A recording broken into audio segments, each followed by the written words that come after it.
¿Podrías avisar si es necesario? Sí, al final. Sí.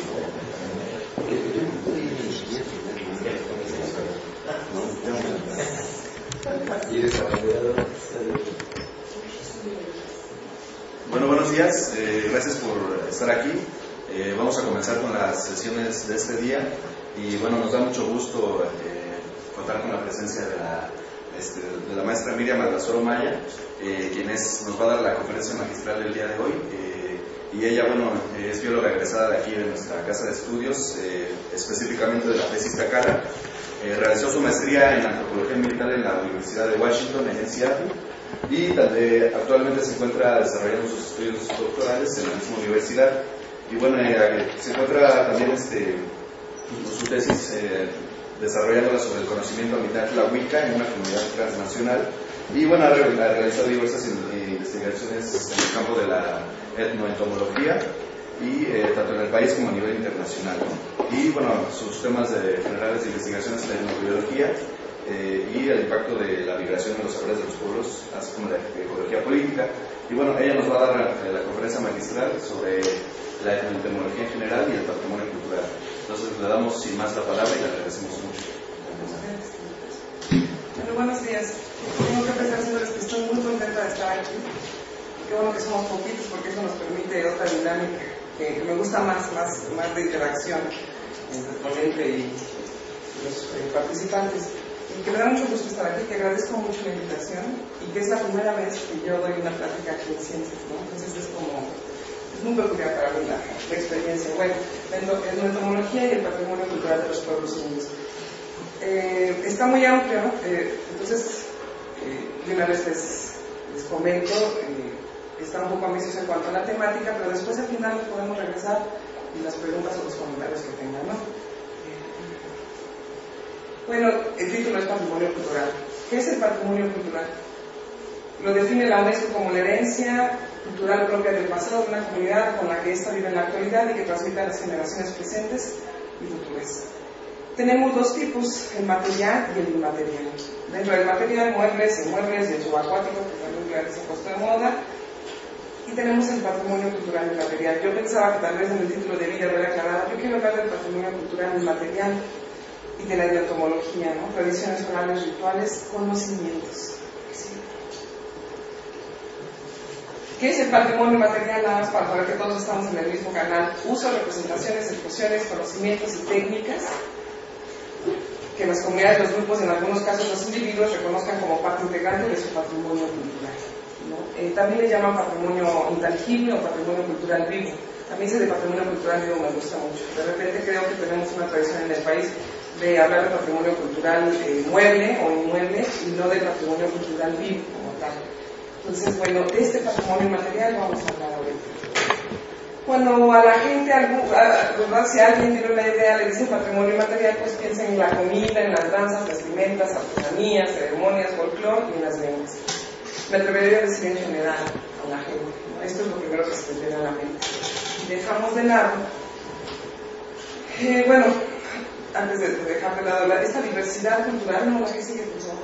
Entonces, esta patrimonio inmaterial, patrimonio vivo, pues lo que son es diversas formas de percibir, entender y conocer el mundo. Entonces, ahora sí, ligado con esto, conocer el mundo. ¿Dónde quedó en ese patrimonio cultural vivo y en esa diversidad cultural el conocer las diferentes formas de conocer y percibir el mundo? ¿Sí? Una parte elemental de esta diversidad cultural del país y de este patrimonio cultural está representado por los pueblos indígenas. Representan, en el último censo subió hasta el 12%, hace unos años era el 10%, parece ser que más gente se está autodescribiendo como indígena. Entonces, alrededor del 12% de la población nacional, y el Instituto Nacional de las Lenguas Indígenas reconoce 68 agrupaciones lingüísticas. A mí el que lo que me encanta, 364 variantes. Es una diversidad impresionante y desconocida e ignorada. Cuando yo voy a las comunidades a trabajar o a dar una plática y les pregunto cuántos pueblos indígenas hay en el país, en un mismo pueblo indígena, ¿no? O en otros foros, y les digo, bueno, adivinen, ¿cuántos? 7, ¿no? 10. O sea, los números se quedan muy cortos comparados con estas 364 variantes que tenemos. Entonces, Yo espero que hayan oído esto. Somos un país con una gran riqueza cultural y siendo los pueblos indígenas uno de los pilares de esto. Y esta diversidad cultural no está aislada, no está sola, viene acompañada de una diversidad biológica. Ya espero también aquí por presencias hayan oído, tenemos algunos de los primeros lugares en mamíferos, anfibios, reptiles a nivel mundial, de plantas también, de plantas con flor. Entonces, esta diversidad biológica y esta diversidad cultural se han compaginado en un concepto que se ha estado empezando a manejar de diversidad biocultural. Y México, de estas dos juntas, ¿no?, tiene el cuarto lugar, nada más. Y mucha gente no me cree cuando les digo, estamos solo después de Indonesia, Australia e India. Y mucha gente dice, ¿y Brasil? Pues Brasil es el que nos sigue, ¿no? Estamos por arriba para ir aprendiendo esto cuando nos dicen diversidad, siempre, bueno, también es un poco la gente que dice en el Amazonas, ¿no? Y los pueblos indígenas de allá, de la selva, no es cierto, ¿no? Tenemos una mayor riqueza biocultural que países como Brasil. Esto lo han hecho comparando territorios y cantidades de variantes de lenguas y de especies, de diversidad de especies. La que sigue, por favor. Este concepto está apoyado en un axioma de Nichtmann, que lo propone en el 92, y dice que la diversidad biológica y cultural son mutuamente dependientes y geográficamente coexistentes. Entonces, que están en los mismos lugares, cuando les digo a los chicos de algunos chicos de secundaria o bachillerato se quedan como, están en el mismo lugar y dependen la una de la otra. ¿No? Yo no puedo, yo les decía a los clámicas, si yo llego y me llevo a todos los clámicas en una nave espacial, ese bosque no va a sobrevivir como ha sobrevivido. Y al revés, si dejo a los clámicas y abrazo ese bosque, también no van a sobrevivir. Entonces, pues básicamente es esto el axioma biocultural. Y a lo que nos lleva es a reducir la distancia entre cultura y naturaleza, ¿no?, que es uno de los paradigmas que la ciencia occidental maneja, que una cosa es la cultura y la otra es la naturaleza. Y no necesariamente ahorita en la diversidad de formas de percibir y entender, lo podemos ver que no necesariamente. Y esto es un paso hacia entender otras formas de percibir. Esta ya y esta acá, ¿verdad? Gracias, perdón. Dentro de esta diversidad cultural, entonces, de razas, comidas, ritos y todo el folclore al que estamos tal vez más expuestos en general, hay una parte que es la que vamos a trabajar en particular, que es el conocimiento. Y dentro de ese conocimiento, el ambiental tradicional. Últimamente ya nos gusta también usar más el saberes, ¿no?, porque nos da una idea más compleja de esto. Pero bueno, hoy vamos a trabajar con la etiqueta tradicional, conocimiento ambiental tradicional. También le llaman conocimiento indígena, conocimiento ecológico local, conocimiento local. Parte también muy importante de esta diversidad cultural. ¿Cómo definimos el CAP? Os traigo con puras definiciones al principio. Cúmulo de conocimientos, prácticas y creencias acerca de la relación de los seres vivos, incluyendo a los humanos, de unos con otros y con el ambiente, que evoluciona de procesos adaptativos y que es transferido a través de generaciones por transmisión cultural. Entonces, si ven desde aquí, nos retan nuestros conceptos normalmente positivistas de la ciencia y lo objetivo, ¿no? Son conocimientos, pero también son prácticas y también creencias. No hay esa disociación entre lo que creo y lo que es el conocimiento como tal. Esto es de Berks. Dentro de ese CAP, entonces les dije así, ¿no? Vamos desde patrimonio inmaterial vivo a diversidad cultural, a conocimiento, a la etnoentomología. Entonces, ¿cómo se relaciona la etnoentomología con esto? Pues es la que va a estudiar este pedacito de ese conocimiento ambiental tradicional, que es la percepción, conocimientos y usos de los insectos en las sociedades humanas y sus diferentes matrices culturales. Entonces, es este pedacito que lo vamos a relacionar con este patrimonio cultural.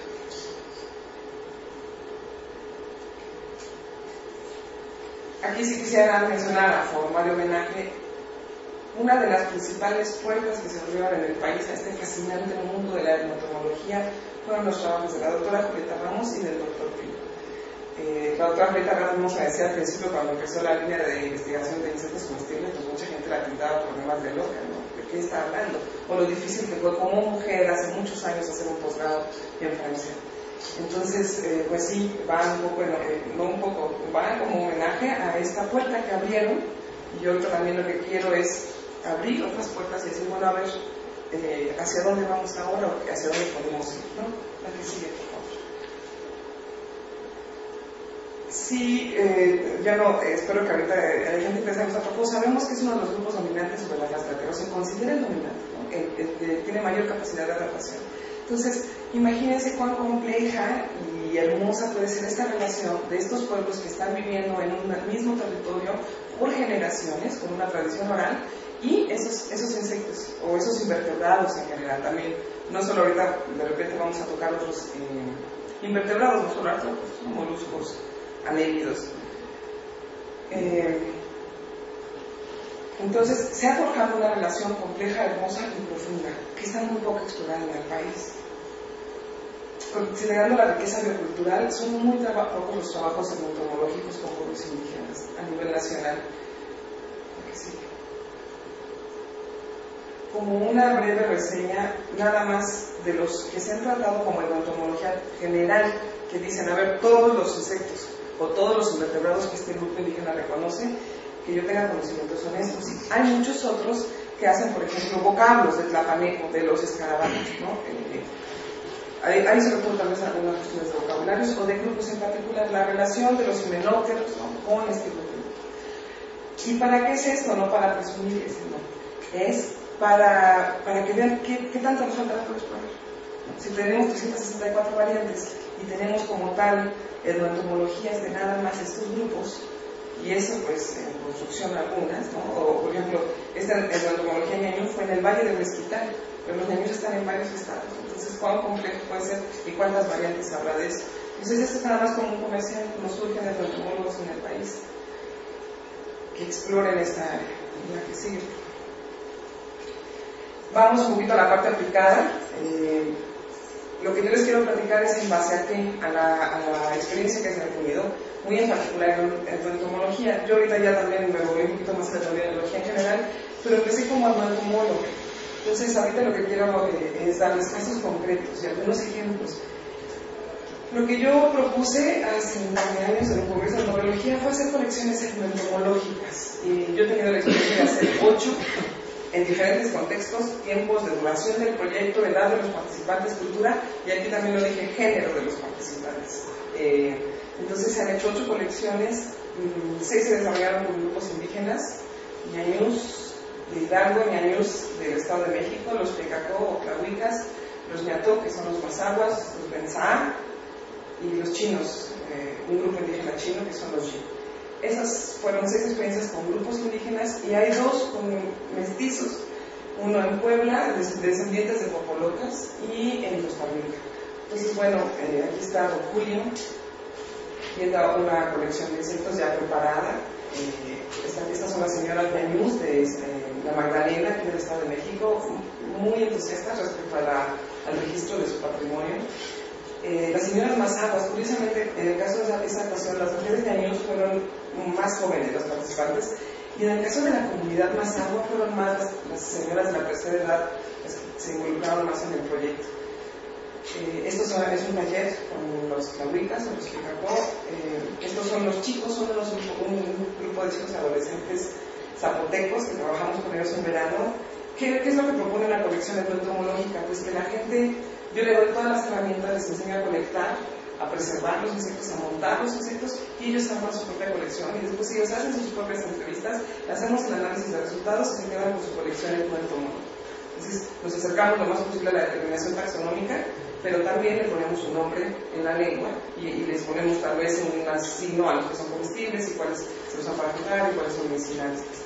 Y la verdad es, bueno, ahorita vamos a hablar un poco más de las bondades de la entomología, pero bueno, ha sido muy bonita. Estos son los Yi en China, eso les digo, y sí estuve en China. Todo el mundo me pregunta cómo le hiciste, no hablo chino, y ellos no hablaban chino tampoco, hablaban Yi. Entonces fue una traducción de inglés a chino y luego de chino a Yi. Y sin embargo, les digo, ahí descubrí lo universal del lenguaje humano, porque a sonrisas y enseñadas de lengua nos entendíamos con los niños, ¿no? El que fue mi consentido, por ahí viene la foto, así aprendimos, él me sacó la lengua y yo se la regresé y dije, no, pues, a ver cómo nos toca. Y nos volvimos, bueno, se estableció una relación muy curiosa, aunque no nos podíamos entender tanto. En varios de los casos se organizaron actividades culturales, y aquí se me olvidó comentar, y es muy importante también educativas. Entonces hemos hecho pues camisetas con el Cocopache, el Paquilis Gigas, esto fue en Puebla, Cocopache. Se hicieron nuestras películas astronómicas con los ñañús del estado de Hidalgo, esa fue una licenciatura, fue muy bonita, bueno, digo, la experiencia.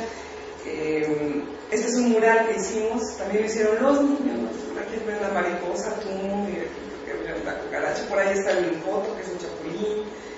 Entonces ellos lo hicieron con apoyo financiero del Programa para la Cultura, Programa de Apoyo a las Culturas Municipales y Comunitarias. Entonces aquí están los G. Hemos hecho, por ejemplo, también estas mantas para que en las fiestas del pueblo, por ejemplo, con los tlahuicas, se vayan dando a conocer los resultados parciales de la investigación. A la par de esto se organizaron, es muy participativa la investigación, entonces hacen talleres, observación participativa, que es clave en la neuroentomología, y ahorita también espero mencionarlo en las siguientes, y entrevistas semiestructurales, la que sí. Algunos ejemplos muy concretitos, así como nada más para que no se quede todo muy en el aire. Los invertebrados y los pecacón. Me gusta mucho usar el nombre que ellos se designan, ¿no? Desde el exterior les llaman tlahuicas. Bueno, incluso ellos los llamaban ocultecos. Tlahuicas lo adoptaron después, pero los tlahuicas son más un pueblo en Agua de Morelos. Entonces, ellos son pecacón. Un nombre que apenas los mayores sí son los que se identifican bien. Y bueno, está difícil de pronunciar, entonces. Con ellos hemos encontrado 78 categorías de invertebrados, de los cuales 25 o el 32% tienen al menos un uso. Este número me gusta porque si ven de 78 a 25, realmente es poquito. ¿Esto para qué es? Para hacer un énfasis. Que si bien hemos tenido trabajos en el país claves, que son la base de la construcción de la entomología como insectos útiles, insectos comestibles, medicinales, pues la relación parece ser un poquito más compleja, ¿no? ¿Cuántas categorías hay que no se les ha identificado un uso como tal? Y sin embargo ahí están y tienen su nombre y hay una relación con ellos. De estas categorías son 66 insectos, 6 arácnidos, un crustáceo, 2 anélidos, 2 moluscos y un quilóporo. Entonces decía, de repente, por ejemplo, los ñaños tenían la categoría que era Shamo y abarcaba a todos, ¿no? Todos los invertebrados, entonces de repente por ahí metían a los ratones, no es pequeño, es bicho, ¿no? Ellos me decían, significa como bicho.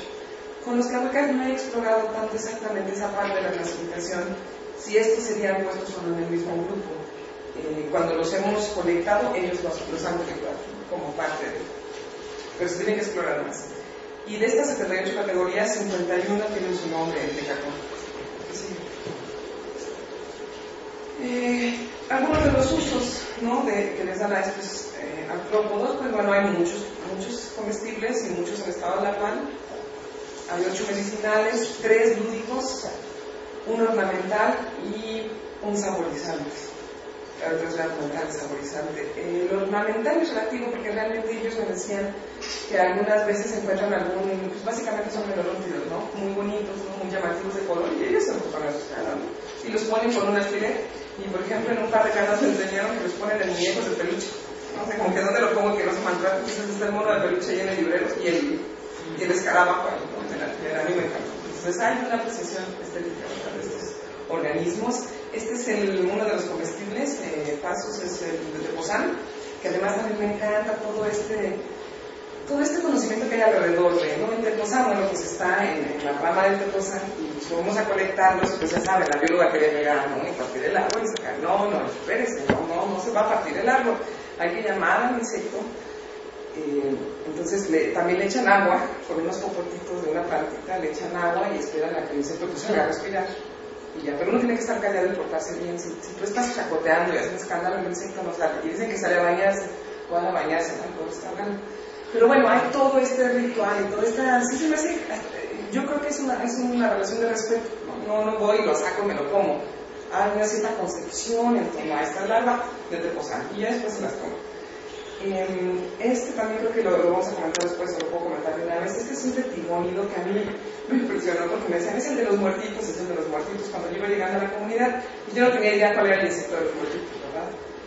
Y ya cuando llegó la época de los muertitos, y un día llegó un niño y me dice, mire, no se alcanza a apreciar aquí porque trae un cuarto más grande, no sé si alguno de casualidad ha abierto las alas de los retigónidos, y aquí en el tórax se le ve un cráneo, se le ve una forma de cráneo, para mí algo claro.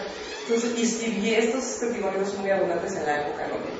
Entonces son los de los muertitos, los niños los usan para andarse asustando unos a otros, juegan y también les amarran la pata.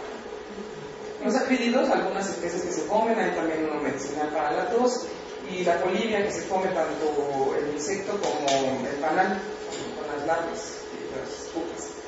Aquí sí.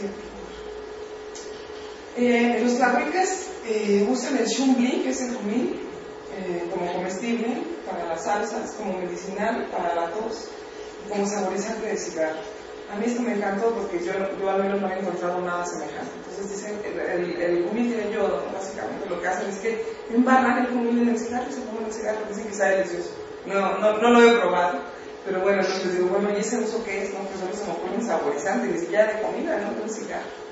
Y dicen que debe muerte porque si uno no lo come con cuidado, como el sabor es tan fuerte, un par de personas en la comunidad se enojan. Entonces dicen, debe muerte, ¿no?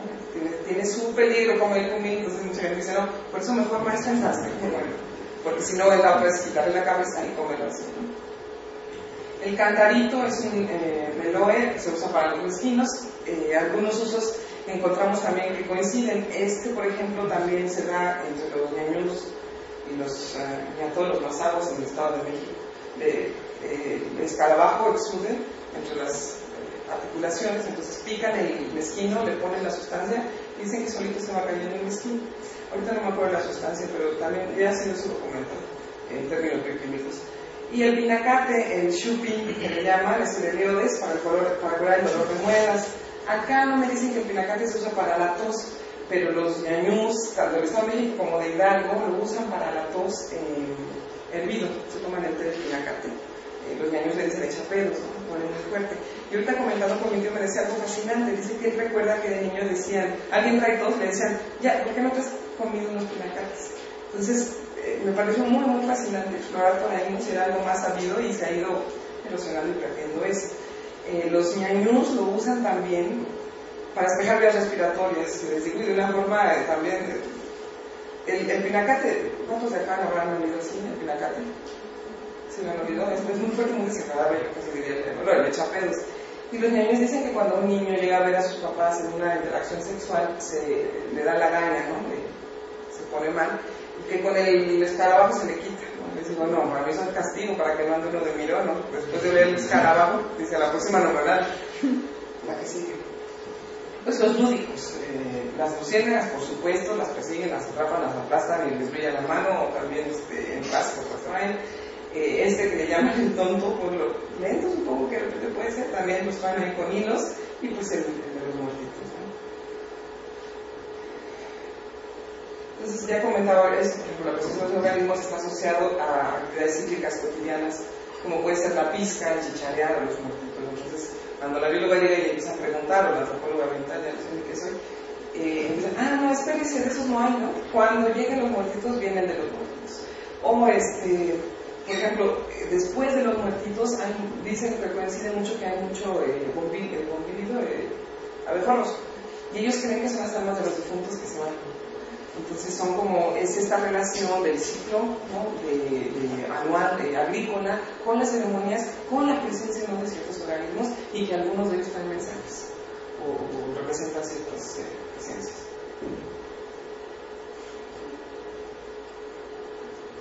También, así como nada más unos ejemplos de los otomís y los nazaros, o los ñañú y los ñatón.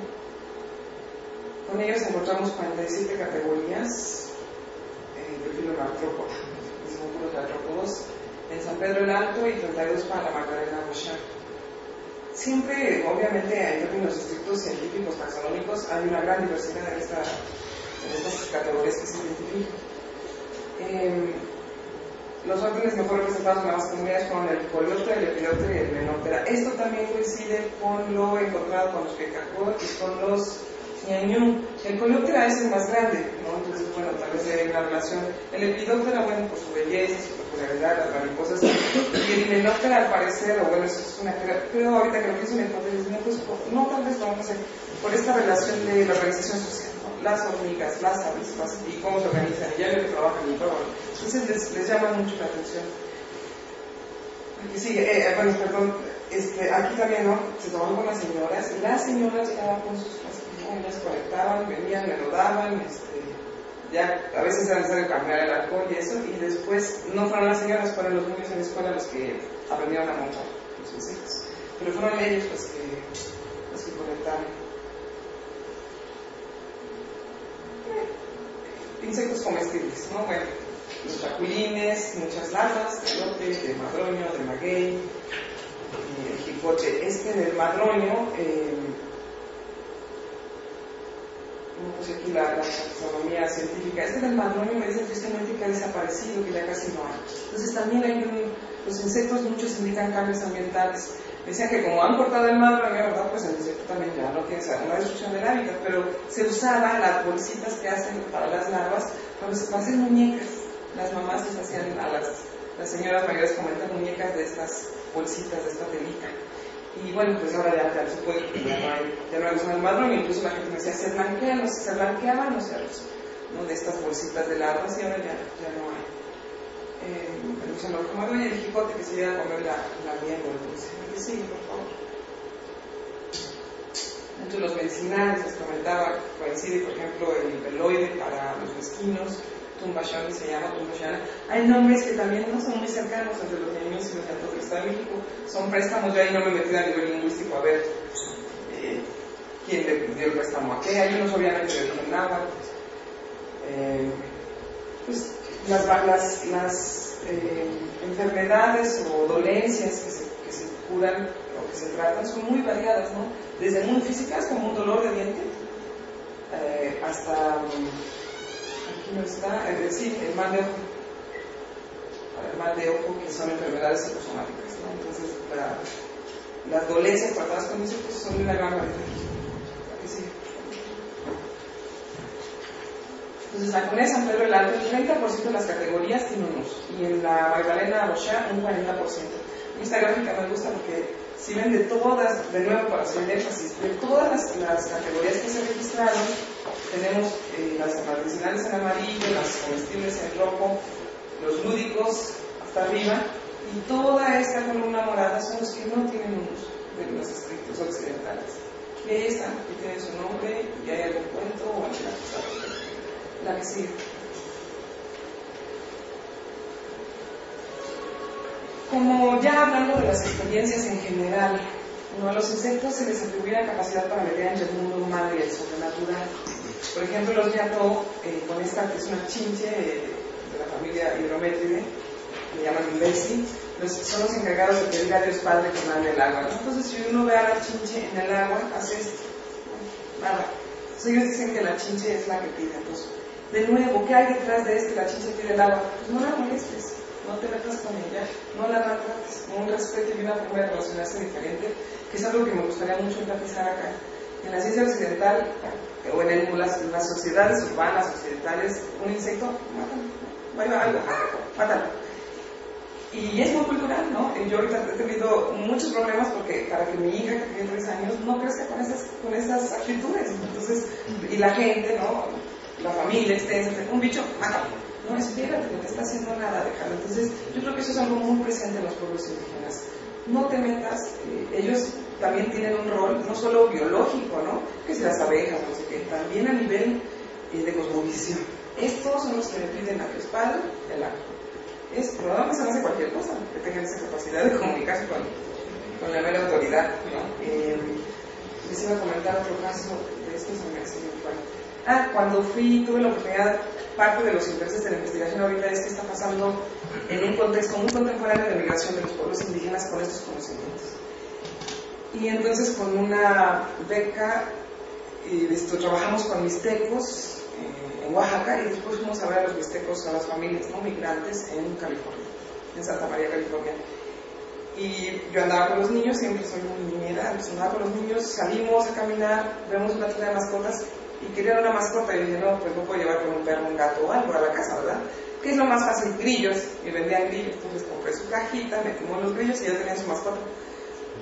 Y llegamos y ¿qué creen que me dijeron los papás? Ay, gracias, te compró la mascota, mi hijo. No, nos regañaron a todos, ¿no? ¿Quiénes somos nosotros para tener esos animales ahí encerrados? Y nos hicieron liberarlos, ¿no? Entonces, es una visión diferente, es una forma de relacionarse diferente, ¿no? Y a mí sí la pregunta pues sí la devuelvo, ¿quién eres tú para tener ese bicho ahí en esa caja? Cuando sabes que si lo sueltas en el pasto va a estar bien.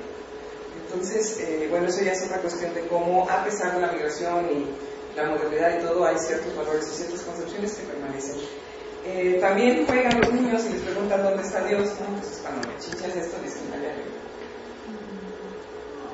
Entonces es lúdico, pero también pues, religioso, no mágico religioso. En español, Mese significa violineros, ya que tocan la música para que bailen los Yotzineme, que son los notonectide. Los que ubiquen un poquito, pues los hidrométrides son grandes, ¿no? Es una chincha, perdón, les debo la foto. Y los notonectides tienden a ser más pequeños. Entonces dicen que una toca la música y la otra baila. Y guarda compañía a las Nomaqueta, que son los velostomástides. Así que, o otros acuáticos. Entonces, dicen, bueno, sí, saben todo eso. Bueno, pues saben todo esto. Eso implicó que se sentaran un día y vieran, ¿no? Y estuvieran ahí observando. Y además, cuando van, de nuevo, no es destruir o algo. Los niños pueden estar ahí diciendo, ¿y dónde está Dios? Y no sé qué. Es esta conjunción, ¿no? De lúdico, mágico, religioso. ¿Será que sí? Otros invertebrados, entre los ñañús y los ñató, yo les decía, aquí sí lo exploramos y están en la misma categoría, obviamente, ¿no? Desde la lombriz, ¿no? Anélidos, crustáceos, los insectos, los arácnidos, perdón, por supuesto, quilópodos, diprópodos, el zamboroco, no supimos que era, el caracol, el ajolote. Sí. Entonces, el conocimiento tradicional, además de incluir saberes, también incluye valores. Ya he venido comentando que el papel de interlocutores que se les atribuye a los insectos va unado al respeto y protección a estos organismos y a su entorno. Sí. Ahí estamos con los niños y explicándoles el microscopio. A través de los registros de los nombres de la lengua indígena, así como de cuentos y mitos en relación con esto, se logró apreciar la percepción que tienen estas comunidades de los invertebrados. En estas culturas se aprecia un valor estético y se les reconoce y respeta como un elemento más del medio. Entonces es una relación de la que sí. Algo que sí obviamente preocupa, se constató la erosión del conocimiento tradicional al presenciar las diferencias generacionales y la relación de esto con factores socioeconómicos como ocupación y nivel de escolaridad. De lo poquito que hemos empezado a explorar ya, no solo registrar este conocimiento básico, nombres, usos, bla, también la dinámica. ¿Cómo es la dinámica de este conocimiento? ¿Cómo se produce? ¿Cómo se reproduce? Pues sí, hemos detectado que hay una erosión. Y tristemente, ¿no? La gente que ha tenido la oportunidad de ir a la escuela se ha visto una relación, ¿no? ¿Cómo crees? A veces que eso ya no lo aprendí, hay como crees, eso son cosas de la abuelita, ¿no? Y la gente que ha permanecido más, en una misma familia, el hermano que se salió y se fue de maestro rural, ya tiene una percepción diferente por esa educación formal que el que se quedó cuidando a los papás, ¿no? Entonces, eso es algo que también nosotros vamos a abordar un poco, la importancia de la educación biocultural de las políticas nacionales. ¿Qué está pasando con ese patrimonio cultural? Porque estamos hablando de patrimonio cultural, ¿no? O les mentí en el título. ¿A qué sigue, por favor? Ahorita yo les pasé así como, ¿no? Una partecita de este patrimonio que yo lo que quiero es que abran puertas. ¿Por qué? Pues nada más les estoy diciendo, por ejemplo, de repente muchos, de repente diciendo, pueden ser parte importante de cosmovisianes, pero ¿qué hay de esta relación de estos organismos y el medio? O de las relaciones de estos organismos entre ellos, ¿no? Esa es otra parte por explorar. O por ejemplo, ¿cómo se clasifica? ¿No? Con los ñañús identificamos claramente, estaba el grupo de las hormigas, estaba el grupo de los himenópteros, de hecho, que otro era un complejo taxonómico muy claro, ahorita se me fue. Entonces, pero por ejemplo acá con los ñañús, con los flahuitas apenas lo vamos a hacer, pero con los ñañú y los mazaguas del Estado de México lo hicimos. ¿Cómo los clasifica? ¿No? ¿Y qué hay detrás de esas clasificaciones? Tanto conocimiento como percepción. Sí. Hablando de la metodología en concreto, cuando hablamos de entomología, bueno, yo pienso que en general de etnobiología nos faltan las metodologías, ¿no? Y esa es otra preocupación que yo ahorita como doctorante tengo, ¿no? ¿Qué hay de nuestras metodologías? ¿En dónde estamos parados? ¿Cómo vamos al campo? ¿Cómo registramos ese patrimonio cultural? Yo les decía, ¿para qué y para quién? Y eso se ve reflejado desde cómo planteas un proyecto de investigación y una metodología. Y no se discute, para mi gusto no lo estamos discutiendo lo suficiente. Entonces, otra puerta que les dejo ahí, a ver, vamos a explorar metodologías. Esta propuesta de las colecciones entomológicas presenta una nueva conceptualización que va más allá del registro de conocimiento local, ya que busca propiciar la conservación in situ de ese patrimonio cultural de los pueblos y su empoderamiento. Yo quiero conservar ese patrimonio cultural, entonces yo voy, ¿no? Escojo a 10 viejitos, los entrevisto, les digo, los torturo, escribo la tesis y la tesis se va al estado, ¿no? Qué bien, qué van, felicidades. Y dicen las comunidades, y tú tuviste 2 líneas más de tu currículum. ¿Y nosotros? Entonces, a partir de la capacitación de la gente, porque no solo se les capacitó a colectar y hacer la colección, también se les dieron pláticas de la importancia de la diversidad cultural.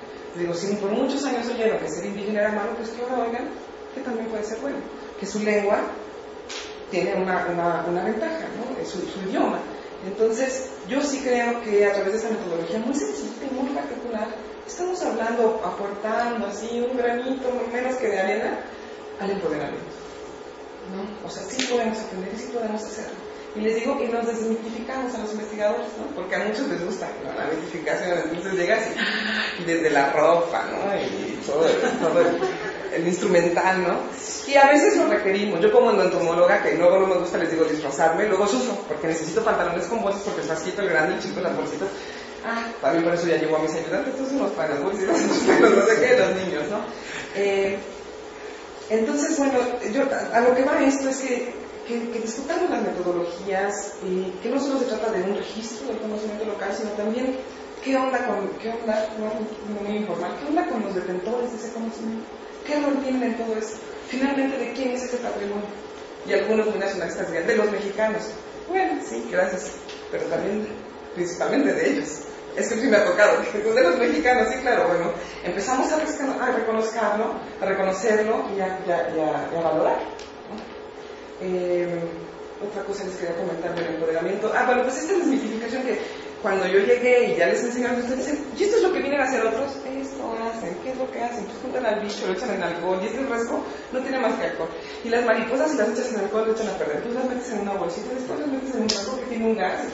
Ya, ¿no? Entonces, si hay una desmitificación de esto y un poder decir a los chiquitos, si ustedes quieren también, algún día podrían hacerlo, y lo hacen de hecho, ¿no?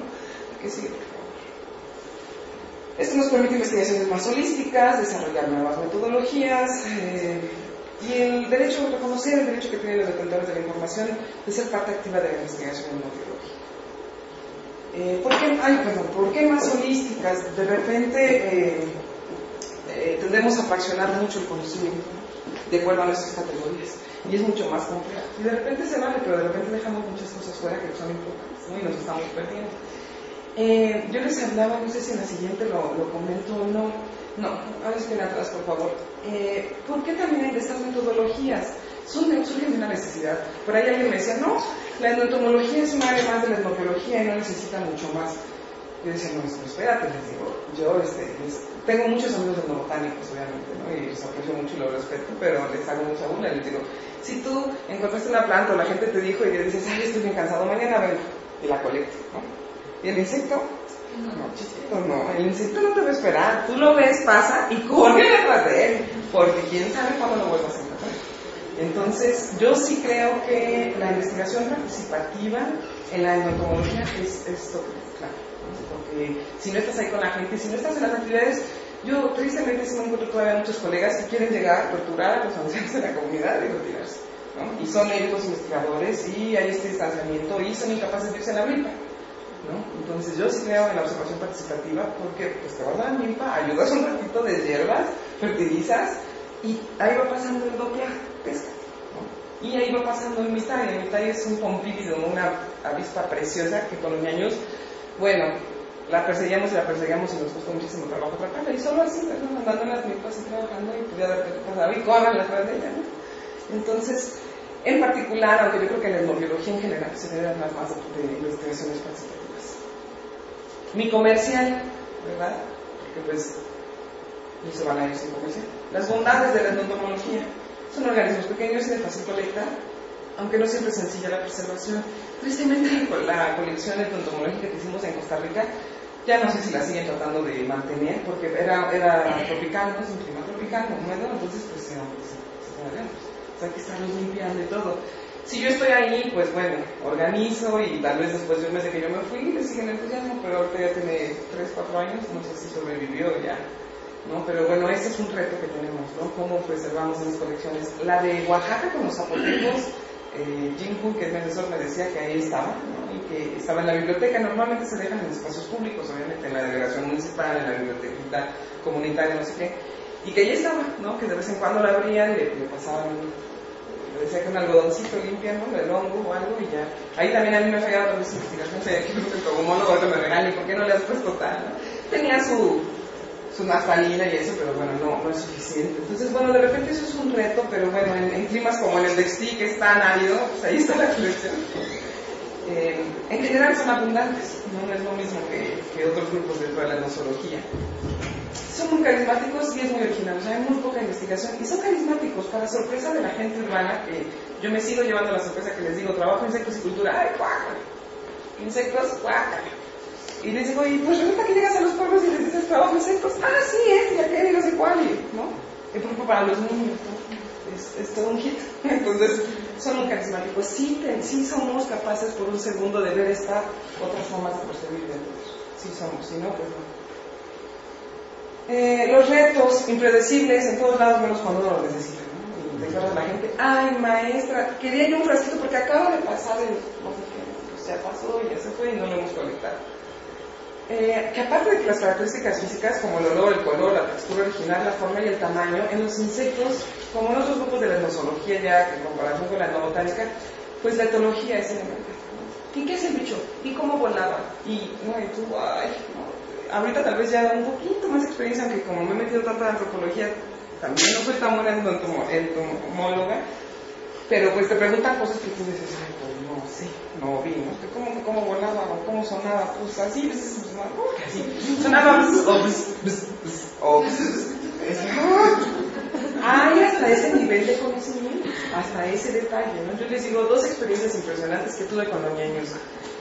Los ñaños me marcaron, obviamente, fue ahí donde empecé a trabajar. Les digo, ahí son los culpables, me enamoré de las culturas indígenas y de ellos. Y un día llego a la casa, viene un maestro conmigo de la comunidad y me voy a poner la chamarra. Me dice, no se la ponga porque tiene una vida negra. Dije, me está cuenteando. Obviamente también me vacilaron hasta que se cansara, ¿no? Un día me pusieron a raspar el maguey sin nada, sin manga larga y me esguinché. Claro, por supuesto. Y bueno, se atacaban de la risa. Entonces, es la novatada, ¿no? Dije, va, me tendré que curtir. Hace ya muchos años de esto, más de 10. Pero entonces llega y me dice, no se ponga la chamarra, tiene una vida alegre. Y dije, me está vacilando, ¿no? Entonces le digo, así, la agarro. Digo, ¿cómo sabe? Me dice, ¿qué le está viendo ahí la telaraña? La sacude y sale la vida alegre. Una capulina, la Rodex. Entonces, y me dice, ¿qué no está viendo el tipo de telaraña? A ver, ponte a distinguir los tipos de telaraña. Pues cuando la bióloga aquí va saliendo de la clase de entomología, esa fue una que les digo, bueno, eso pudo haber sido ese conocimiento tradicional pudo haber sido la diferencia para mí entre la vida y la muerte, porque además, cuando yo me hubiera empezado a sentir mal, yo no hubiera tenido idea de qué me pasaba, ¿no? Y en las comunidades también eso es parte de los conocimientos. Sí, un chiquito empieza con que no puede respirar y la lengua y no sé qué, dicen ellos mucho que sienten pelos, ¿no? Y no sé qué, al doctor, córrele porque ya no tocó una vida negra. Yo no hubiera sabido, y es lo que averiguaban yo y mis compañeros de brigada, tal vez ya no estaría yo aquí. Otra que me encanta, con un sílfido, yo quería agarrar, y me dicen, ¿qué? Es que aquí anda una avispa y yo la quiero agarrar, en los mezquites.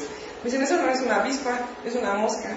Les digo, no, ¿cómo va a ser pariente de las moscas? Bueno, la bióloga pescó al bicho, ya lo vi, dije, creo que se parece a una mosca, me lo traje al microscopio, lo observo, es un sílfido, ¿no? Es un díptero, una mosca. Y con ese bichito es muy lindo porque ellos tienen una relación. Dicen los niños que cuando se les pierden los borregos, ese les dice para dónde ir. Pues tienen que encontrar un tengodo y decirle para dónde. Y él les dice, para dónde se vaya, se van. Y ellos me juran que lo encuentran. Bueno, pues, qué bueno. Y la otra es que juegan con él. Me decían, con este jugamos, mire, le aventamos la piedra y regresa. Le aventan la piedra y regresa. Y dije, ay, de verdad, regresa el bicho. No, pues ya se voy a los libros, a la ciencia pura. Es terrible. Uno de los grandes retos, ¿no? La taxonomía. Porque claro, yo cuando les dije, voy a ser entomóloga, ¿no? Y me dijeron, ¿qué grupo escoges? ¿No? Aquí en México hay para escoger, y si te especializas en uno, vas a ser famosa. Dije, ay, ¿qué? Porque yo ya estaba trabajando con los niños. Dije, ay, es que yo quiero todos. No, yo quiero todos los que ellos reconocen. Sí, pues a ver, ponte a hacer la taxonomía. Y de las hormigas, bueno, sí, aquí son biólogos, ¿no? La mayoría, ya me pregunté si teníamos de otros. Pues la taxonomía es un rollo, ¿no? Y de los insectos más. Sí, el área de la entomología como tal en el país, yo considero que también nos faltan entomólogos, bueno, ahora entomólogos. Entonces, realmente sí, es una invitación a los taxónomos, por favor, ayúdenos, pélenos, ¿no? Porque, pues, llegas tú con tu bicho y a ver, voy a ver a fulano para esto, si voy a ver a sutano para esto, si voy a ver a fulano para esto.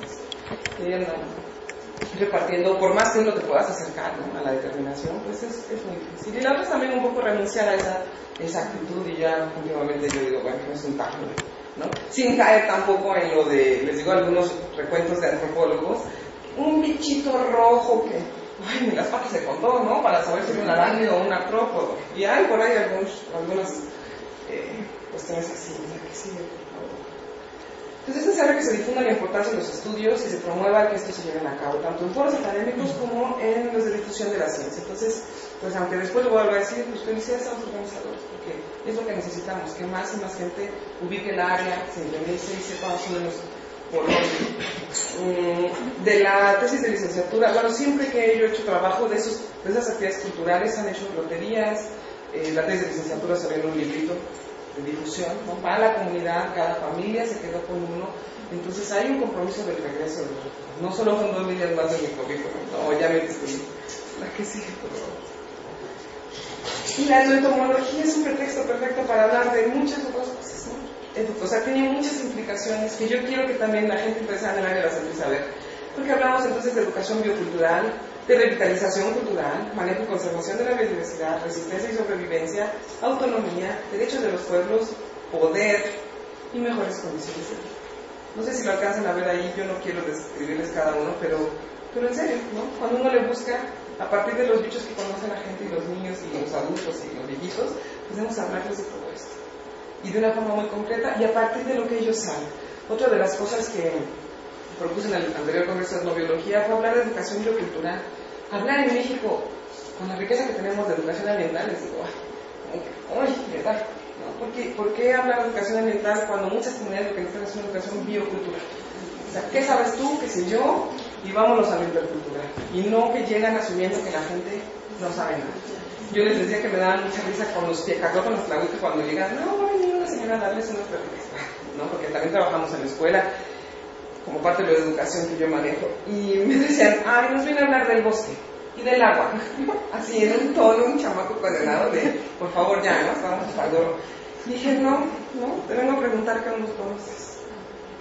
Ah, sí, los niños acaban el listado de las especies, ¿no? Y también si te vas con insectos, ¿sí? ¿Qué insectos conoces? Entonces ya no es lo mismo que sí, tal vez de repente haya necesidad de trabajo, de educación ambiental, pero desde su contexto cultural, desde lo que ellos conocen. Y ese es un reconocimiento y una valoración de ese conocimiento que normalmente no se hace, ¿no? Se ignora olímpicamente.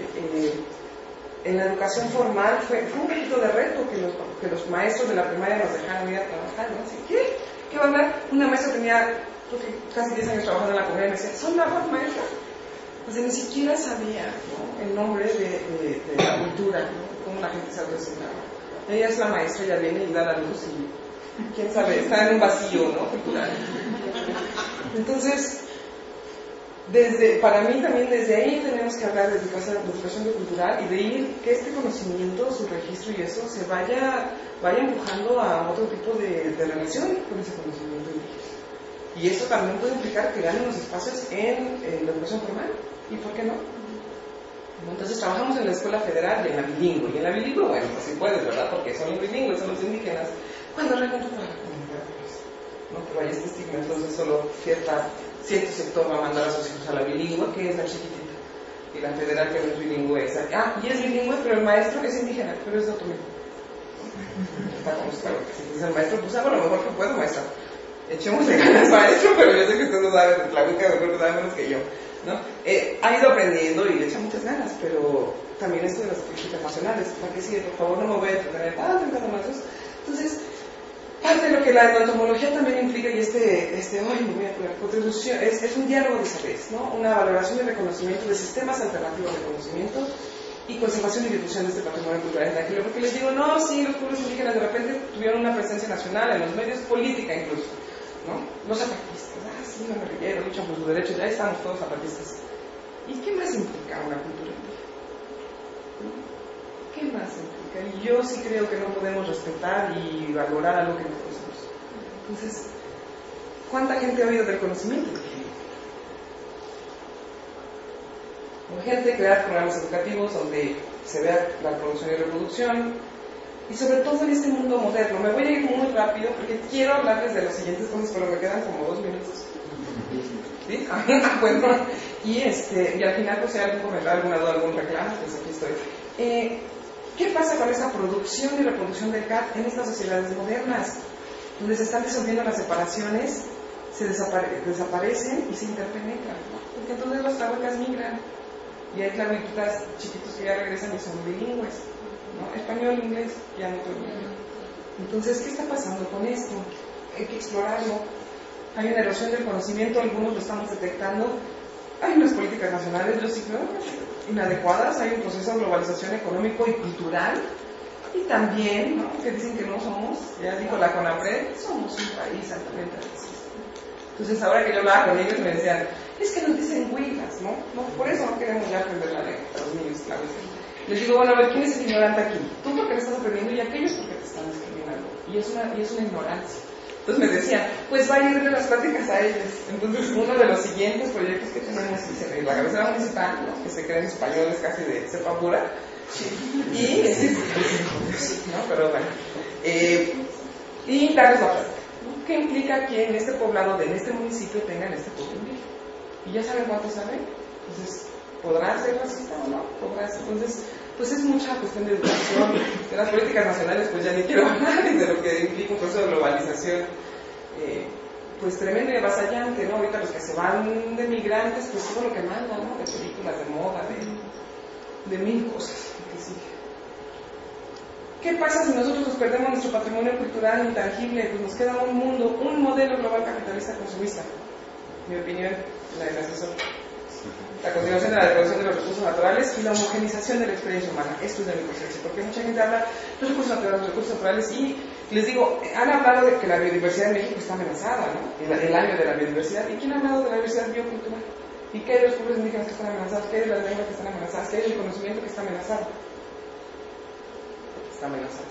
Entonces, pues yo sí creo que la diversidad tiene un valor y tenemos que trabajar para ella.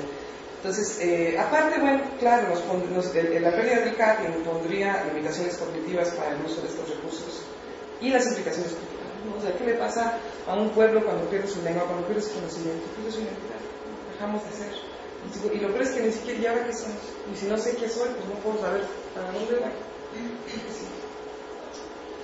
También, que así como aviso, que el CAP es dinámico, ¿no? También algunos colegas quieren ir y tomar su instantánea y ya, se me quedan así. O hasta les piden, ¿no? Ese día se viste porque vamos a tomar foto. Por favor, ¿no? Entonces el CAP, las culturas, las identidades son dinámicas, adaptativo y cambiante, ¿no? Se produce y se reproduce. Hay un trabajo muy bonito con policultivos urbanos de zapotecos en Los Ángeles. Les llamaba González autotopografía, memorias vivientes del paisaje en los lugares de origen. Pues la gente se lleva sus semillas y ahí tienen. Y son migrantes y son zapotecos, pero decía mi asesor que son chicanos, pero no nos descelebramos cuando cruzó la familia, ¿no? El cruce de frontera, porque bueno, ahorita hay un debate entre decir se pierde o no se pierde, y alguna gente dice, bueno, no, se retoma como parte de la identidad, y sí, no. Entonces eso es otra de las cosas que tenemos que explorar. Sí, los indígenas migrantes, ¿qué pasa? ¿Se pierden? ¿Se retoma? ¿De qué consiste? Porque además no es lo mismo un grupo como los zapotecos o los mixtecos, que son miles y que han migrado en miles y tienen sus comunidades allá, a los tlahuicas, que nos quedan 30 hablantes. Y los migrantes allá, pues, andan regados por toda la Unión Americana, no hay una comunidad. ¿Qué va a pasar? Entonces, también, perdón, hablo de pueblos indígenas cuando estoy un poco en contra, no hablemos de ñatos, de quejacos, es una diversidad, es un universo para decir pueblos indígenas, ¿no? Espérate. Y también estudiar el CAP dentro de contextos históricos y culturales. Por ejemplo, lo transnacional. También algunos colegas les gusta estar en un vacío, ¿no? ¡Ay, qué lindo! Reconocen tanto, sí, qué bonito. ¡Ay, sí! No tienen que comer. ¿No? No, bueno, pues eso ya es. ¿No? ¿Cómo se puede también? Porque si conocen el trabajo de la doctora Julieta, pues ella lo que ha propuesto es, no, cultivemos proteína, fuente de proteína. Cuando no, además, no compite con el ser humano por el tipo de recursos que tiene, ¿no? Entonces, a ver qué pasa si empezamos a cultivar uno de estos que además muchos se han vuelto, ya les platicó la doctora Julieta, o les va a venir a platicar el viernes el doctor, espero que vengan, se han vuelto delicadezas, ¿no? Culinarias, locales, etc. Entonces, pues sí, abarcar más los contextos históricos, culturales, económicos de las comunidades. La que sigue. ¿Y cómo? Ya acabé. Perseverancia, esfuerzo, respeto y honestidad, códigos de ética. De repente por ahí también se nos olvida, ¿no? Estamos enfrentando ahorita una situación que sí es crucial, y no puedo hablar de entomología y patrimonio cultural sin hablar de biopiratería. En el país no hay legislación. Los investigadores hacen lo que quieren. Aquí nadie se registra. Tú vas a la comunidad, haces lo que te da la gana, si te da la gana regresas los resultados resultados, sino no. Hay comunidades empoderadas. Ahorita los zapatistas te llaman, vienes con la junta, de junta de gobierno, presentas el proyecto, bla, bla, bla, pues sí o no. Pero hay otras comunidades donde entran y salen. ¿Y quién? Y me dicen los colegas, bueno, pero tenemos códigos de ética. Sí, yo puedo decir, ¿no? Entonces, por ejemplo, ahorita con los pecacos hicimos un contrato, ¿no? Claro, las cláusulas, ¿qué esperan ellos de mí? ¿Qué espero? Yo que me comprometo por escrito y firmadito. ¿Lo violó? Le digo, pueden ejercer acción de la compañía, pero dile a los otros colegas, ¿cómo? ¿Para qué? Entonces necesitamos legislación, necesitamos capacitación de la gente y desarrollar nuevas metodologías. Hay todos algunos debates sobre si la gente acepta o no el proyecto y en qué términos y todo. Si es una coparticipación, ¿no? Si tú llegas y dices a la gente, este es su patrimonio, saben un montón, ¿qué onda? Lo registramos y te dicen sí, ¿cómo le hacemos? ¿No? Pues, por ejemplo, lo del mural fue idea de los niños. Ellos dijeron, la escuela, la barra está re fea, queremos hacer un mural. Va. Lo de las camisetas también fue idea de los chavos. Vamos a hacer camisetas y también esas camisetas se fueron a Vianney, ¿no? Y acá le pusimos orgullosamente ñañú a una onda, y atrás sí lo dice. Entonces, pues yo sí creo que etnobiología o etnoantropología, ¿para qué y para qué? La que sí. Un montón de desafíos, esos rápidos no los veo. Establecer confianza, problemas de género, diferencias culturales, alcoholismo, divisiones políticas, expectativas de claridad de compromisos, financiamiento. Luego quieren que les lleves un tractor, ¿no? Pues no, espérense.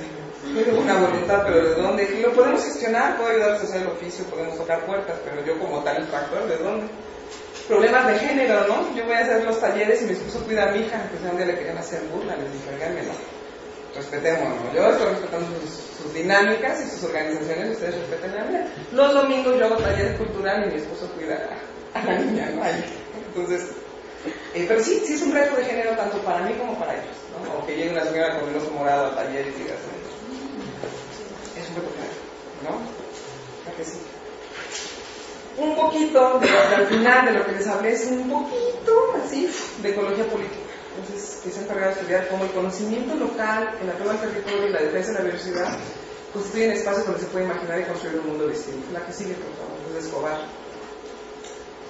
Un montón de gente, que ahorita cuando ya ni los lean, diferentes instituciones que han dado el apoyo, la que sigue, a las comunidades, por supuesto, a los organizadores, la que sigue.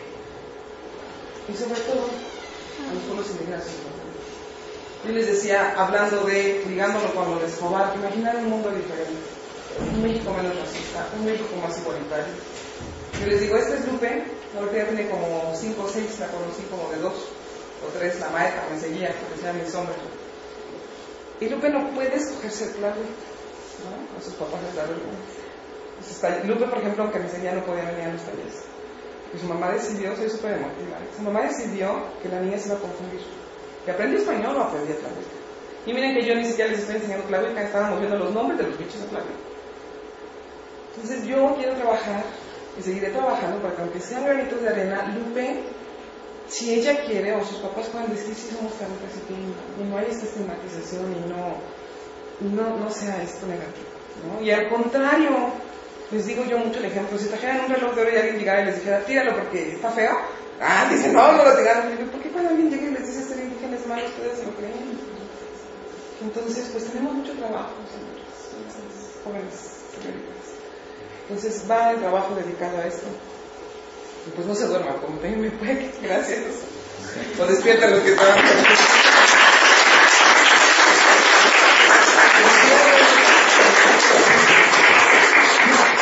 Muchas gracias por su participación, pero ojalá haya muchas preguntas porque hay mucho de qué hablar también en estos temas y no sé si alguien tiene algún comentario también. Fíjense que sí, si no hay comentarios y preguntas me reprueban, porque entonces pues no, o algún reclamo, algo tiene que haber, algo tuvo que haber por ahí, ¿no? O entró y salió. Entonces no me reprueben, por favor. No, para nada, muchas felicidades. La verdad es que este tema yo también, pues en la universidad, economía botánica, pues se plantea eso, ¿no? Regresar el conocimiento a la gente, porque básicamente sí, parece que llega y dice, confío que les diga, pues no es cierto. Entonces, bueno, mi pregunta básicamente es que relación tienen, por ejemplo, con los insectos plaga. Si ellos tienen esa visión de que hay insectos plaga, o por el uso de químicos, pesticidas, pues ha habido muchísima pérdida. Entonces, por ahí, básicamente esto que decías de reproducir, ¿no? De seguir reproduciendo, por ejemplo, las cantarinas, ¿no? Que son insectos, que son predadores, que ya casi no hay insectos. Que se pueden usar para control biológico. Exactamente, o sea, ¿qué visión tienen ellos de esto? Que esa es otra cosa que podríamos explorar. Hay áreas de investigación, está Benigno en Chiapas, en el Ecosur, que ha utilizado la etnoentomología, y Elda Morales también andaba en el sur, que han utilizado a la etnoentomología para el control de plagas, en base a los conceptos de la planta. Entonces también hay un área de investigación, yo no me he metido para nada en eso. Sí hay a veces de repente este concepto de plagas y usan algunos insecticidas, es parte de los problemas que tenemos, porque además ya saben, se acaba la cosa del insecticida y luego lo usan para cargar agua o cosas, ¿no? Yo digo, por favor. Entonces, pues sí, es otra de los potenciales de la entomología, utilizarlo para el control de plagas. Lo que hizo Benigno, que me encantó, fue que tenía mucho problema con la gallinita ciega, hicieron concursos de colecta, el que juntara más kilos o no sé qué, y limpiaban los terrenos, ¿no? Sin usar el agroquímico. Entonces es esta cosa lúdica, científica, entomológica, y por ejemplo, por decirte, ¿no? El equipo que juntaba más, pues básicamente lo que hacían era ir limpiando los terrenos. Entonces no sé qué tan viable sea ya una escala mayor o cosas, ¿no? Pero sí, claro, es una de las aplicaciones de la entomología, utilizarla para el control de plagas. También por ahí algunos han detectado, por ejemplo, controles biológicos, ¿no? La misma gente sabe, se come un bueno, pues vamos a procurar que esté... Con los extractos, ¿no? Por ejemplo, no sé si... ¿Los qué? Extractos, por ejemplo, de plantas, como orientadores o... Acá los picacos me decían, los leñusos también, porque también ya han tenido capacitaciones que usan esto del cempasúchil, ¿no? Con ajo, de repente. Bueno, la verdad es que también permea mucho en ese. Es muy práctico, y luego se los venden en paquetes, ¿no? Agroecológicos. Ya viene todo ahí, tristemente. Tengo varias preguntas.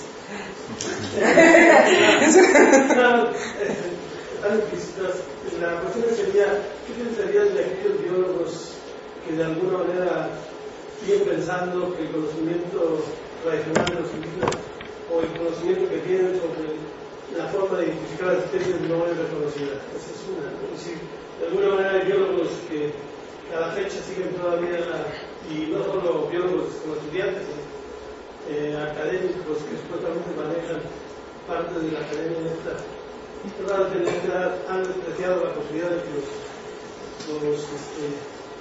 los indígenas sean capaces de reconocer, ya sea por fotografía o a través de la especie misma, identificar la especie. Es decir, esa es una cuestión. La otra cuestión es cómo hacer llegar, es decir, de alguna manera los estudiantes de biología tienen un reflejo hacia el conocimiento tradicional porque no han sido educados en este conocimiento. Es decir, tú acabas de plantear una serie de proyectos, de posibilidades para empezar a introducirse o de alguna manera reconocer el conocimiento indígena, pero de alguna manera los biólogos se divorcian entre el conocimiento formal al cual fuimos educados o fuimos educados y el conocimiento que de alguna manera es parte de una tradición milenaria. De alguna manera, ¿cómo hacerlo que se incorporen dentro de este proceso? Empiezo por la más fácil relativamente, es la segunda. Pues por eso yo estoy tan fascinada de que me hayan invitado, ¿no? Gracias a dar esta plática, porque la verdad estaba yo muy nerviosa. Decía, bueno, tengo 11 años en esto, algo podré aportar, ¿no? Entonces este ejercicio que hacen ellos de esta organización, de estas exposiciones, pues es elemental, es clave. Necesitamos hacer más tipo de estos trabajos. Los mismos que ya estamos en el área, creo que tenemos que trabajar más en difusión. Esa es una, que tenemos mucha chamba, ¿no? Y la otra es definitivamente a través de la educación formal, ¿no? O sea, en esta facultad tiene que haber materias que respondan a esa necesidad: etnobotánica, etnozoología, etnobiología y etnoecología. Y abordar el hecho, o sea, si estamos diciendo además, ya no les di todo este panorama de geopolítica, ¿no? Pero ¿qué hay con estos recursos naturales, elementales para el país y esta presencia de los pueblos indígenas ahí? Entonces ahí tenemos que hablar de poder y manejo de recursos, de quiénes son esos recursos naturales. Entonces yo creo que ese es un reto que tiene el país a corto plazo, ¿no? A mediano si quieren. Y los biólogos, yo desde que estuve en la facultad decía, estamos fuera de la realidad. No estamos preparados y no estamos adquiriendo las herramientas para ir a enfrentar eso. Entonces yo creo que habrá que insistir, dicen labrar en el mar, no, labrar en piedra, con las autoridades necesitamos, y que también tanto los ya formados, porque además yo les decía, ahora resulta que si yo no platico y si yo no voy, ¿no? Aún después de 3 horas de tráfico, y yo fui becada con ACID en el país. ¿Para qué me becaron? Para que tenga 3 líneas más en el currículum, no, pues para esto, ¿no? Para formar gente, para trabajar. Entonces habrá que tocar puertas, los que ya nos becaron, ¿no? Ya nos educamos, insistir, los que ya están aquí, insistir, y que también un poco el estudiantado de repente diga, oigan autoridades, ¿no? Pero tenemos ese interés, ¿no? Y esta es una prioridad, respondan a esas necesidades y prioridades del país, ¿no? En la FES Iztacala fueron reduciendo la cuestión de campo y se fue toda la biotecnología. No, eso sí es ciencia, estas payasadas. Sí, a ver, espérense, ¿no? ¿Cuánto se van a poder involucrar en biotecnología? ¿Cuánto cuesta la biotecnología? Y al final, aunque les duela cuando les digo, ¿cuál es la base de la biotecnología? Muchas veces son estos conocimientos, que es un pro y un contra, porque entonces espérate, porque luego no los patentan, ¿no? Entonces por eso al menos mencionarles hay que estar abusados, las comunidades tienen que estar abusadas, nosotros tenemos que ser muy éticos. Entonces yo entiendo que hay este trend, ¿no? De la biotecnología y la ciencia y lo genético, bla, bla, pero la realidad del país es que ahí están estos recursos y que ahí están estos pueblos, y que habrá que negociar y conocer. Y la otra, pues es que la otra tiene implicaciones muy profundas.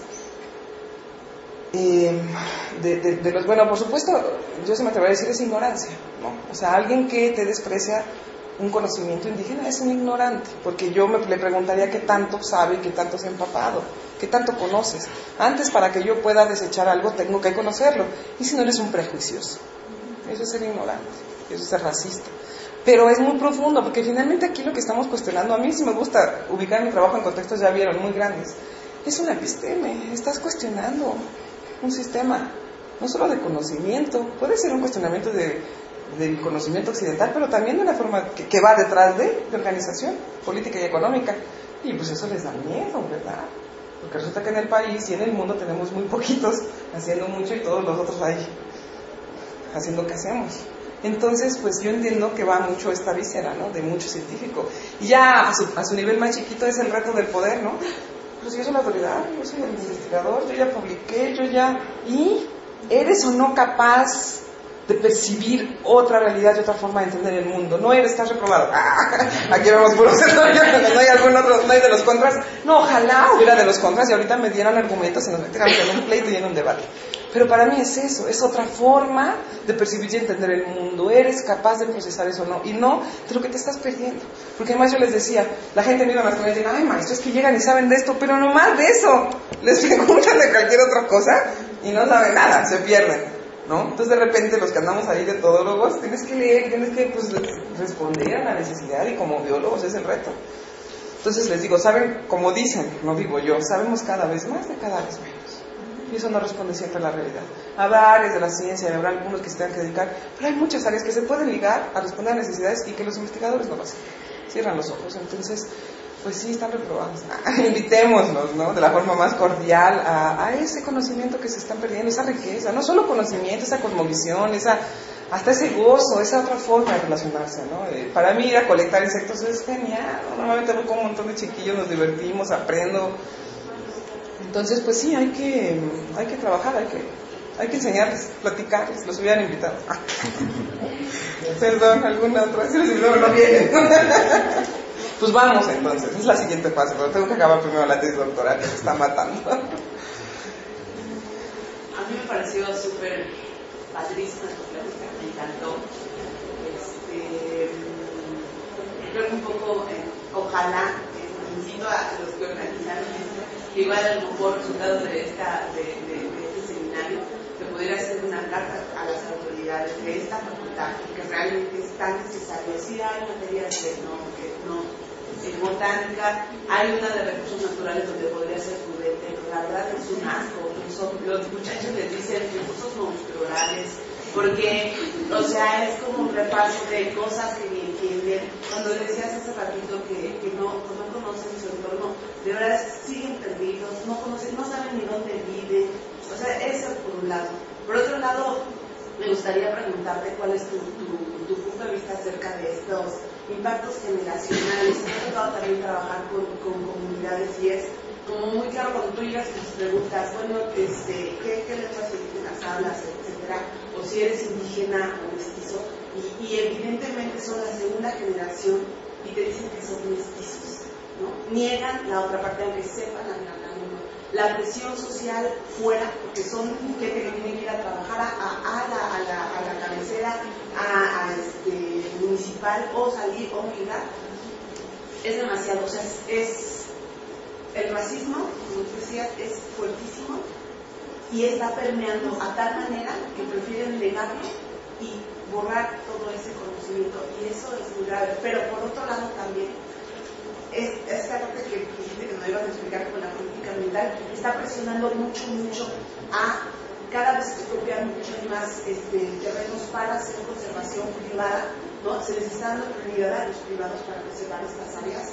Yo estoy trabajando la tesis en un sitio muy particular, ahí enfrente del Huitepec, donde están metidos Pronatura, pero querían hacer una reserva federal, se metieron los zapatistas. Es un desmadre. Pero finalmente quienes quedan al medio son las comunidades, ¿no? Que eran espacios para ellos, pero ahora están siendo replegados por todos lados. Y bueno, quiero saber ahí, ¿qué opinas? Por un lado les dan, ¿no? Porque es el racismo, pero por otro lado también la política. El otro día preguntaron a un expositor de mariposas, ¿qué están haciendo ustedes? Porque nos presentó muchos modelos así de por favor, compañera, cuide el tono. Sabían cuántas especies, no sé qué. Yo decía, ¿qué están haciendo ustedes para la conservación? Y les decía, bueno, nosotros tenemos los visados, ¿no? Entonces, ¿y qué más? Porque lo que pasa no es aquí, en la computadora, es allá afuera. Entonces, por un lado les dan por acá, por otro lado los grupos que también, hay papá y hay que entrar, los grupos insurgentes que tienen a sus propias gentes, que no todos se involucran, y la gente queda en medio. Y los recursos, ¿qué opinas? Mira, yo a veces soy muy optimista y ahorita estoy leyendo un libro así casi de usted puede contra el mundo. Entonces, yo lo que creo es que tenemos mucho trabajo, ¿no? Que la gente que ya logramos ver, yo lo que les digo también es, digo, pues hay gente que quiere una foto chiquita, ¿no? Y llega, les digo, a CEU y tomo una foto chiquita del mural de rectoría y digo, ¡ay, qué bonita mi foto, qué linda!, ¿no? Pues sí, y yo llego y quiero la panorámica, ¿no? Y quiero toda la biblioteca, y quiero el estadio, y quiero ir al centro escultórico. Entonces, son diferentes perspectivas. Yo, el problema que tengo con los que de la foto chiquita es que a veces niegan al otro, ya metiéndonos en rollos antropológicos. Yo estoy, yo investigo, y el otro como tal se difumina, y luego de repente cuando rescata su cultura, pero parece que está en un limbo. Para no perderme mucho, o sea, entonces yo lo que creo, o sea, el mensaje que quiero que se quede es que hay mucho trabajo. O sea, si los que ya logramos ver que necesitamos la foto ampliada, pues juntémonos. Yo a veces también ya no los cristianos como me voy a pelear, les digo, trabajemos juntos, ¿no? Si yo quiero la foto grande, pero va a estar medio, ¿verdad?, no tan pixeleada así, ¿no?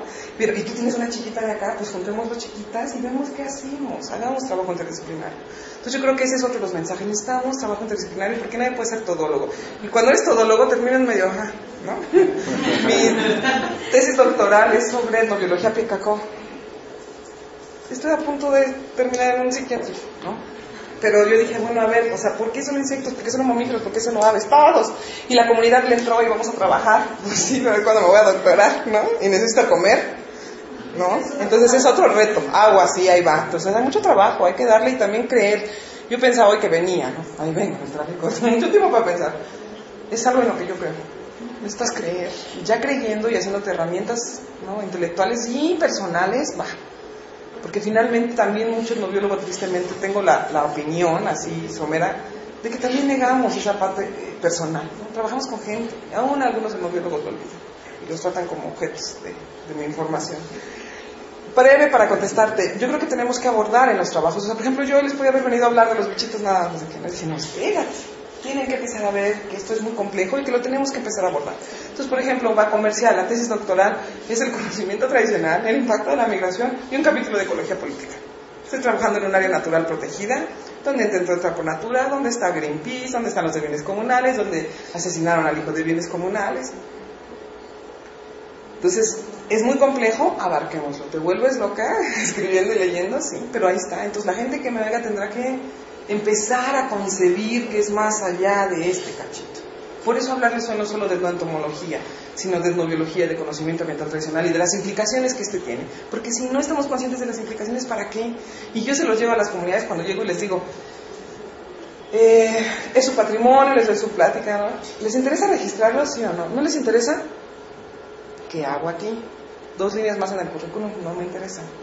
¿Les interesa? Va, trabajemos, pero le entran y va, sus compromisos y los míos, ¿no? Entonces, pues yo creo que es eso, el abordar la realidad compleja como es, que es un gran reto, sí. Yo como bióloga, estudiando antropología ambiental, no les quiero decir, los primeros 2 años o el primer año yo lloraba, no sabía nada, no entendía a Bourdieu ni en español ni en inglés, o a Foucault, o cualquier teórico que quiera, ni todavía no sé. Es un gran reto ser interdisciplinario. Entonces, si también no queremos ser todólogo, necesitamos trabajo interdisciplinario y puentes, ¿no? Dejemos de pelearnos con los que no. Oye, tú tienes esta visión y yo esta, vente junto, ¿no? Sí, vamos a ver qué hacemos, ¿no? Y bueno, todo esto es en buenos propósitos. Vamos a ver si funciona. Yo apenas eso es algo que estoy planteando, por ejemplo. No, yo he tenido mucha ayuda. Claro que yo no hice todos los trabajos ahorita de mi etnobiología sola. Ha participado mucha gente. Entonces, la gente a veces te acercas, le propones y responde, te apoya. Entonces yo creo que necesitamos trabajos interdisciplinarios y abarcar la realidad tan compleja como es. Y la otra es capacitación, ¿no? O sea, suena bobito, ay, sí, hacen sus colecciones de insectos, sí, pero si tú sabes que sabes, ya no eres el mismo, ¿no? Que si no sabes, que sabes. Entonces algunas comunidades eso es lo que de repente por ahí les empezamos a mover.